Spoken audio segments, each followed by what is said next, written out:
تطلع من الأراضي التركية ومن ثم تقسيم تركيا. وهذا المشروع اللي ماشيين عليه بشكل كامل. فكل اللي بيحصل حاليا هو مخطط، وهو مخطط قديم ومدبر، وكل اللاعبين اللي موجودين على الأرض وخارج الأرض هم لاعبون فقط. وأنا سميت المشروع، نعم أخي دلبرين، سميت المشروع صندوق داود، صندوق المغلق. وهذا صندوق داود اللي هو راح يغلق على كل خطوط الطاقة الموجودة تقريبا، اللي تروح على العالم كلياته وتكون بإيد القوى اللي هي بتحركها وحسب مصالحها. أتمنى تكون الفكرة وصلت، وشكرا لكم. طيب أنا في عندي سؤال أستاذ صلاح لو سمحت، بالنسبة لأكبر إثبات على كلام حضرتك. طبعا امبارح كانت الدعوة الأمريكية الروسية إلى اجتماع في مجلس الأمن واجتماع مغلق، تمام؟ هل تتوقع أنه رح يكون في تدخل دولي أو وضع سوريا تحت البند السابع أستاذ صلاح؟ لا يحتاجون إلى وضع سوريا في البند السابع أبدا. إذا توافقت روسيا وأمريكا الأمر لا يحتاج إلى بند سابع ولا أي شيء، قادرين يعملوا أي شيء بدهم إياه. شوف، الدول اللي دخلت على البند السابع هي كانت ليبيا، كانت كوسوفو في وقت من الأوقات، يعني اللي راح أعطي أمثلة عليها. بعض الدول صار توافق روسي أمريكي عليها، يعني مثل ليبيا ما استخدمت روسيا حق النقض الفيتو. في كوسوفو لم تستخدم روسيا حق النقض الفيتو، مع أنه يوغوسلافيا كانت وصربيا بالذات كانت تهم كتير روسيا، وهي يعتبر شعب سلافي يعني روسي من أصول روسية، وكانت روسيا تدعم يوغوسلافيا أو صربيا من بعد التقسيم، يعني دعم مطلق. هلا هنا التوافقات بالمصالح عندما تتوافق ما يحتاج أمور. نعم ممكن يحطوها تحت البند السابع لحتى يعطوا شرعية أكثر، بس في نقطة واحدة فقط الاحتمال الأكبر وضعها تحت البند السابع هو ليش؟ لإعادة تفعيل هيئة الأمم المتحدة أو مجلس الأمن. ليش؟ لأنه مجلس الأمن صار له فترة طويلة فاقد الصلاحية وتقريبا مجمد، وجميع المنظمات الدولية والمنبثقة عن جمعية العمل الأمم المتحدة تقريبا أيضا مجمدة. في حال قرروا الولايات المتحدة الأمريكية والروس إعادة تفعيل الأمم المتحدة ومجلس الأمن، راح يكون أول قرار هو وضع سوريا تحت البند السابع، والهدف منه مو سوريا، الهدف إعادة تفعيل مجلس الأمن إذا توافقوا سياسيا طبعا على هذا الموضوع. ما راح يكون كخطوة أولى لتقسيم سوريا مستقبلا أو فيما بعد؟ فعليا سوريا ذاهبة للتقسيم لا محالة، بس هناك مشكلة كبيرة جدا، لأنه الشعوب اللي موجودة داخل سوريا هي راح تدفع ثمن كبير، خصوصا الشعوب اللي ما بتحسب حسابها، لأنه نحن قادمين على حرب راح تكون طاحنة في سوريا. وحقيقة هناك حرب كبرى هي اللي راح تحدد الملامح، لأنه الدول الإقليمية بالوكالة ستنشئ حروب كبيرة جدا. يعني الأتراك سيدافعون للرمق الأخير ويحاولوا بكل الطرق أنه ما يطلعوا من سوريا، وهذا سيولد هجوم على منطقة شرق الفرات، هجوم على حلب، هجوم على مناطق أخرى عن طريق الوكلاء اللي إلى على الأرض. طبعا الروس ما بيهمهم غير منطقة الساحل، الأوروبيين يهمهم بشكل كبير جدا أنه منطقة الحدود التركية تتسكر، وهنا هاي راح يحصل تناقضات كبيرة جدا، ما هو تناقضات، راح تصير حروب كبيرة جدا في المنطقة، وهي اللي راح تعدد ملامح الخرائط اللي موجودة. يعني الخرائط فعلا هي خرائط اسمها خرائط الدم، واللي راح ترسم بالدم. فهنا اللي أقوى راح يثبت نفسه على الخارطة السورية، وهو اللي راح يتثبت، حتى ولو كان حليف للدول الإقليمية، لكن في المستقبل سيتم تغيير الوجوه اللي موجودة على الأرض وتوجهاتهم وتحالفاتهم. طيب أنا بعرف أستاذ صلاح لساته مقرب شوي، خليك معنا أستاذ صلاح لو سمحت. رمزي تفضل إذا عندك سؤال للأستاذ صلاح تفضل. في سؤال هلا يعطيكم العافية هلا حسام هلا بالأستاذ صلاح ولكل الناس اللي عم بتتابعنا هلا. برأيي المتواضع أنه يعني أول مرة بالتاريخ بنشوف أقوى دولتين بالعالم هن روسيا وأمريكا عم بيتفقوا بموضوع معين، وهذا الشيء ناتج عن أنه السياسات التركية بالعشر سنوات الأخيرة يعني كانت سياسات براغماتية، يعني كانوا ينطوا من حبل لحبل، وكانت سياسات قصيرة الأمد. يعني كانوا بيعتمدوا على الفوائد القصيرة الأمد المرحلية، وهذا الشيء أدى لاستعداء أكبر قوتين عظمتين بالعالم هن روسيا وأمريكا. بس ولكن هل يعني نحن بنعرف انه هلا الصين طالع، التنين الصيني طالع، وممكن جدا انه تركيا تلجأ الى الكرت الثالث وهو الكرت الصيني.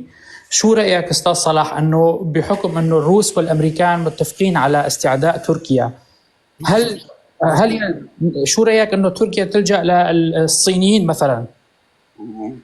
ماشي اجاوبك طيب رمزي حبيبي، شكرا على سؤالك. مشان اخذ جست اخر مشان اذا اتمنى السؤال يكون مختصر بكلمتين، يعني لو قايل لي شو رايك بالصين وروسيا مباشره انا بفهم السؤال. اتمنى من اي حدا عنده اي سؤال يكون السؤال مختصر شوي لو سمحتوا. شكرا رمزي حبيبي، يلا بجاوب الاستاذ صلاح. شكرا. انا رايي الشخصي، وطبعا هاي كلها اراء شخصيه انا بتحدث فيها، رايي الشخصي ومراقبتي للتاريخ، لم يكن للصين اي دور سياسي في العالم. كل ما يهم الصين هي فتح الاسواق للمنتجات الرخيصه الصينيه اللي بتروح للعالم، والمنتجات المقلده طبعا. وهاي طبعا الصين ليست دولة سياسية وليست دولة عسكرية وليس لها مصالح في الدول إلا استثمارية، يعني اقتصادية، لا تخوض حروب. ليس لديها طموح أبدا بأن تكون دولة عظمى في العالم. كل ما يهم الصين بأن تكون هي من الدول المتقدمة أو دول ال20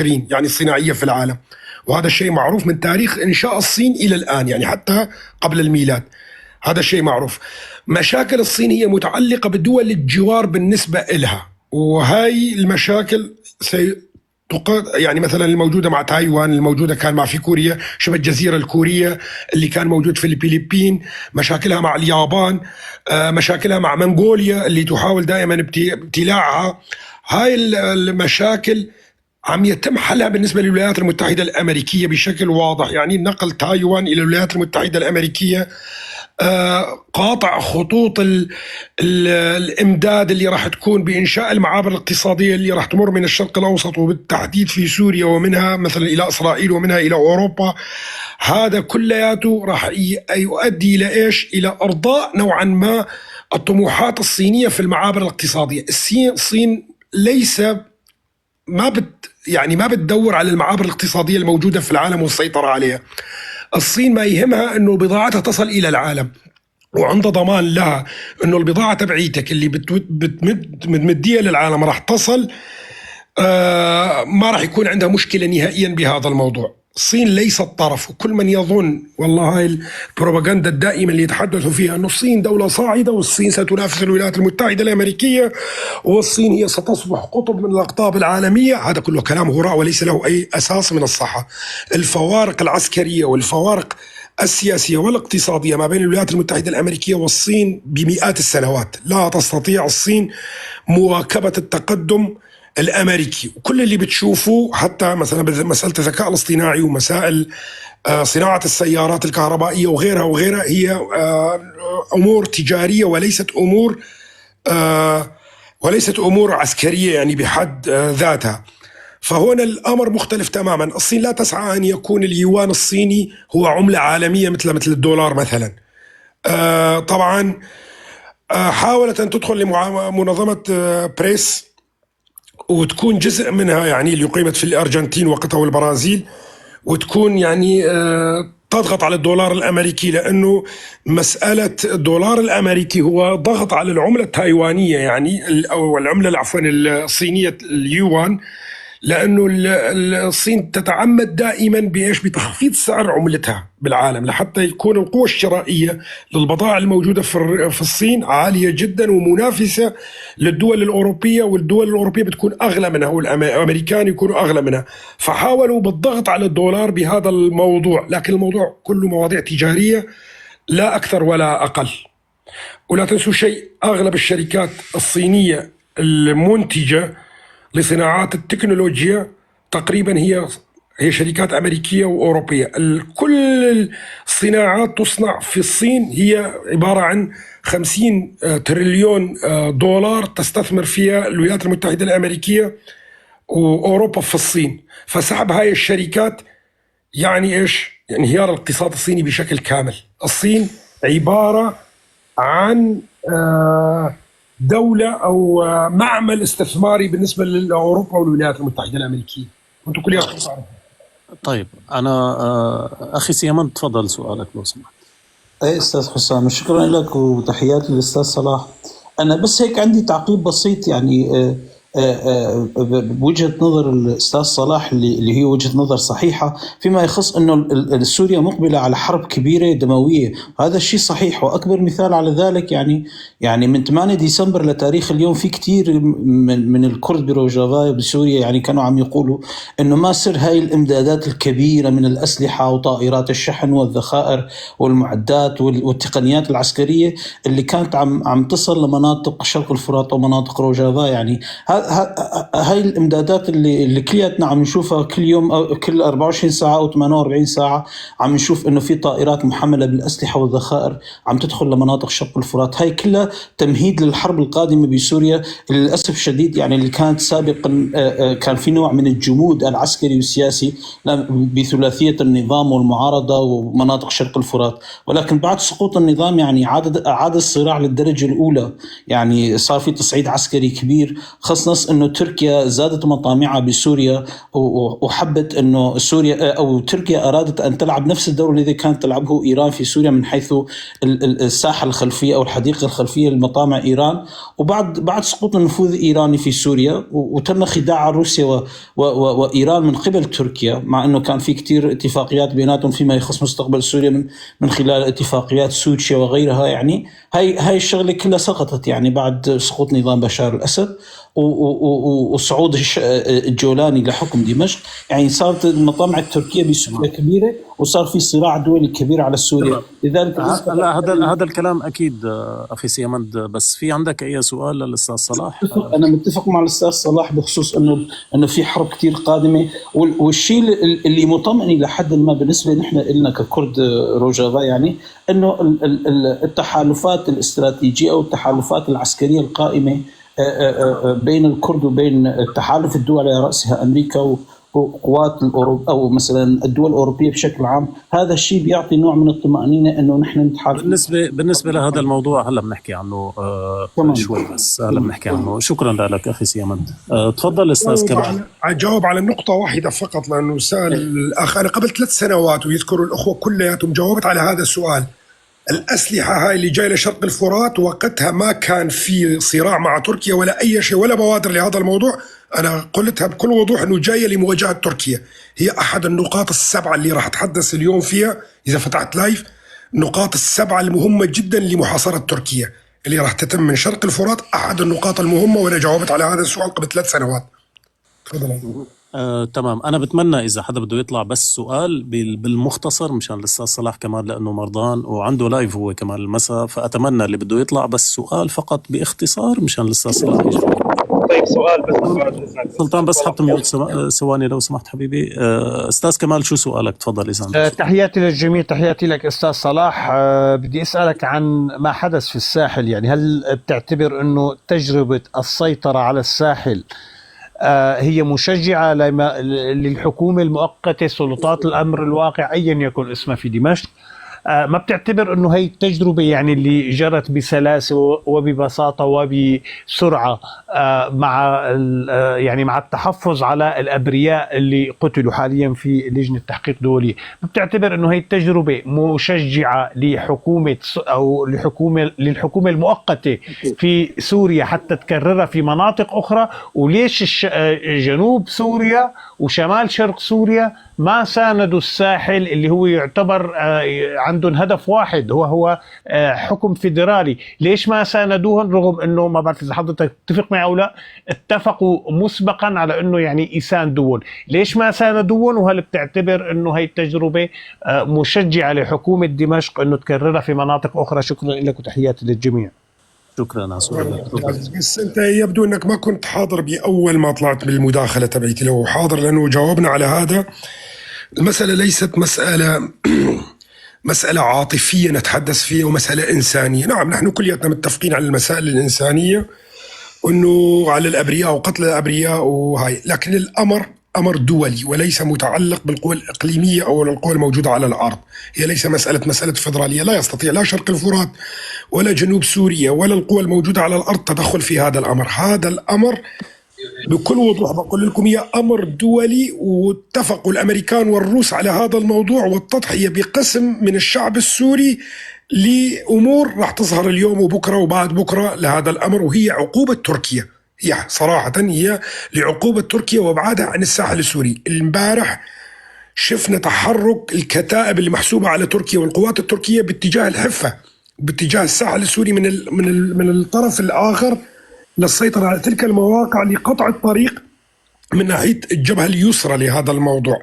فالمسألة أكبر من ما تتخيلون، والمسألة ليست مسألة داخلية سورية لحتى نقول ليش ما هذا يتدخل والآخر يتدخل، ولا يستطيع أحد التدخل في الأمور الدولية. الكل الآن متفرج، لكن هذا من أمر طبيعي أنه الشعوبية تدفع الثمن للأسف الشديد. فأنا ما بدي أعرج على المسائل الإنسانية كتير عشان هنا هذا السياسة. تمام. طيب سلطان حبيبي تفضل.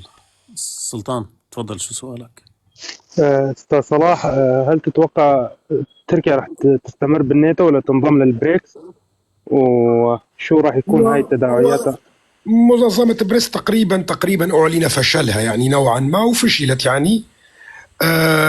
والمنظمة بريكس هي طبعا كانت حركة أمريكية دائما يعني في أمور، شوف حتى ولو تعمل ضد الولايات المتحدة الأمريكية بس هي اللي بتخترع أعداء إلها. وأنا هاي النظرية دائما تحدثت عندها، إذا لم يكن لديك عدو عليك أن تخلق عدو. فخلق العدو هو أمر مهم جدا بالنسبة للقوى الكبرى. منظمة بريكس منظمة انتهت ليس لها أي دور. شو كان الجزء الثاني من سؤالك أخي العزيز؟ معلش أنا شوي لساتني مقرب مع. هل هذا الشيء راح يؤدي إلى تقسيم تركيا مستقبلا في القريب العاجل؟ انه تطلع من ناتو وتطلع من بريكس وما الى هذا. القوى الدوليه شوف انا تحدثت عن مساله حل حلف الناتو وانشاء حلف جديد ويعمل عليه، وتم الاتفاق في قمه الرياض اللي حصلت نوعا ما على شكل الحلف الجديد اللي راح يصير. اعتقد بتصور الشخصي تقسيم تركيا لا محاله، وهو اصبح على طاوله الدول العظمى وتم تسريع هذا الموضوع. وتقسيم سوريا هو جزء من تقسيم تركيا، لذلك احنا بنشوف الصراع التركي على الأرض السورية ومقاومة هذا التقسيم بأي شكل من الأشكال، لأنه تقسيم سوريا، وأنا حاكي هذا الكلام قبل سنتين لما حكيت لكم عن موضوع الإدارة الذاتية وصراع تركيا مع الإدارة الذاتية وليش ما راح تقبل بأي شكل من الأشكال، وحاولت على مدى سنوات طويلة جدا أنه تتجه نحو روسيا، تتجه نحو الصين، تتجه إلى الولايات المتحدة الأمريكية. والتخبط اللي حصل في السياسة التركية على مدار ال10 سنوات اللي فاتت هو نتيجة إيش؟ لأنه ما كانت تركيا تجد حل في هذا الموضوع. برجع بكرر هذا الموضوع، تقسيم سوريا هو تقسيم لتركيا لا محالة، وتقسيم تركيا قادم لا محالة وخلال سنوات بسيطة، يعني ما سنوات طويلة جدا راح يتم هذا الأمر. وتوجه الأتراك نحو الآن حل القضية الكردية هي محاولة يائسة منها، لأنه إيش؟ تحاول أنه تلتف على القرار الدولي بإعادة تقسيمها مرة أخرى، سواء كانت الأحزاب الكردية موافقة أو غير موافقة سيتم تقسيم تركيا لا محالة. آخر سؤال، شو هي الدولة الإقليمية اللي هتحل محل تركيا إذا تم تقسيم تركيا؟ شوف راح يرجعوا لاتفاقية عام 1915 1916، الاتفاقية اللي وقعت ما بين دول التحالف اللي حصلت ومع الدولة العثمانية بحل الدولة العثمانية بشكل نهائي. عفوا. كانت جزء من هذه الاتفاقية إعادة بعض الأراضي ومضيق البوسفور ومضيق الدردنيل ووضعها بيد روسيا آنذاك.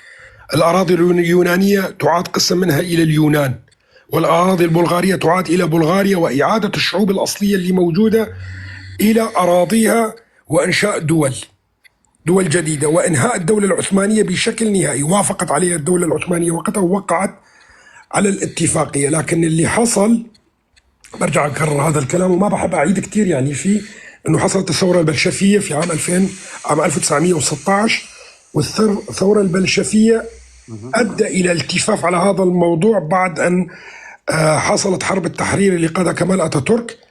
وجبر دول التحالف وقتها بمواجهة الاتحاد السوفيتي كان ناشئ جديد أنه تحافظ على الدولة التركية وتجذبها إلى طرفها بسبب موقعها الاستراتيجي. الاتفاقية عدى عليها 100 عام، والدول الغربية الآن لم تعد لديها مصلحة ببقاء تركيا كدولة موحدة، وهي أساسا دولة ناشئة. يعني تركيا هي دولة حديثة في المنطقة، لم يكن هناك دولة اسمها تركيا سابقا. اللي بيخلط الناس ما بين الدولة العثمانية والدولة التركية، وهذا خطأ كبير جدا، لأن الدولة العثمانية ليست الدولة التركية. الدولة العثمانية هي كانت عبارة عن دول كومنولث بالنسبة للدول بالشعوب اللي كانت موجودة على مبدأ إسلامي، يعني خلافة إسلامية. هذا هو سبب إنشائها وقتها، فما كانت دولة تركية حتى ولو كان الخليفة من أصول تركية اللي موجود على سدة الحكم. آخر 100 سنة أو آخر 50 سنة ظهر الشكل التركي على الدولة العثمانية وقتها على يد حكومات الاتحاد والترقي والقوميين الأتراك، بعد ما اجى مفهوم القومية على المنطقة كلياتها. فالمشروع هذا يجب أن يعاد مرة أخرى وينتهي دور الدولة التركية. ما بعرف، عم يقولوا في أخبار واردة بس سلطان، شكرا حبيبي، عم يقولوا في أخبار واردة إنه في اجتماع بين الجنرال مظلوم عبدي وأحمد الشرع، فما بعرف أنا صحة هاي الأخبار ومدى صحتها، أنا لسه ما بعرف. لا عزيزي ما في، بس هلا عاجل نزل قصد دنباش إيفار باش وتدر أمام أستاذ صلاح وكك حسام. الشرع يطالب جنرال، يعني بيخاطب جنرال مظلوم عبدي انه يحل المشاكل بالتفاهم بينه وبينه بين الاكراد، وبيحل سر صفحه قصدي دانينا ما مستاذ صلاح او قلنا بريا ده يبقى تقول فايروها تقوي فجري تالي فجري المظلوم عبدي فجري بالي فجرا طلبات تفاوض كثير بقصديره. انا بدي احكيها بالعربي. شوف، احمد الشرع ليس لديه حلول ابدا الا عن طريق شرق الفرات، انه يشرع نفسه بالنسبه لسوريا، وهذا الامر لن يتم. بدي اقول لكم اياه بكل وضوح. الامر الاخر الهام للغايه، راح تدفع تركيا الفصائل الموجوده لمحاربه شرق الفرات ومحاربه الكرد والاقليات الموجوده في سوريا لحتى تسيطر هي، وهذا امر كمان واضح جدا وراح نشوفه خلال الفتره القليله القادمه. هلا كشخص احمد الشرع نفسه ممكن يتوجه الى شرق الفرات ومع بعض الفصائل اللي موجوده معاه يتحالف معها ويحارب الفصائل الاخرى اللي هي غير منضبطه، والفصائل الحراميه اللي بنسميهم نحن، واللي هم تابعين للاتراك، والخروج من العباءه التركيه، وهذا سميته 3B. هذا وارد ايضا انه يحصل، واعتقد انه هذا اللي راح يحصل اكثر شيء. فاللي قاموا بالعمليه الموجوده في الساحل هم بعض الفصائل، نعم، تبعيه احمد الشرع والفصائل المحسوبين على الاتراك، لكن احمد الشرع ما كان بده بالشكل اللي حصل. هي عباره عن مؤامره عليه هو نفسه، ايضا على احمد الشرع نفسه. وان لم يستدرك احمد الشرع هاي المؤامره اللي حصلت عليه هو نفسه، راح يرجع يلبس القلابيه الافغانيه ويلبس العمامه ويرجع لاصله اللي هو من تنظيم القاعده، او يجب عليه التوجه الى شرق الفرات والتحالف معهم ومحاربه الفصائل الاخرى اللي موجوده اللي هي بتعمل كل هاي الجرائم. ما عنده انا عم يوصلني يا جماعه اللي عم يبعثوا لي على الواتس، انا عم يوصلني كميات هائله من الرسائل والصور. هدوا شوي طولوا بالكم، تمام؟ عم يبعثوا لي الصور وعم يبعثوا لي كثير امور، بس ما حدا عم يتبنى. يعني طبعا انا ما راح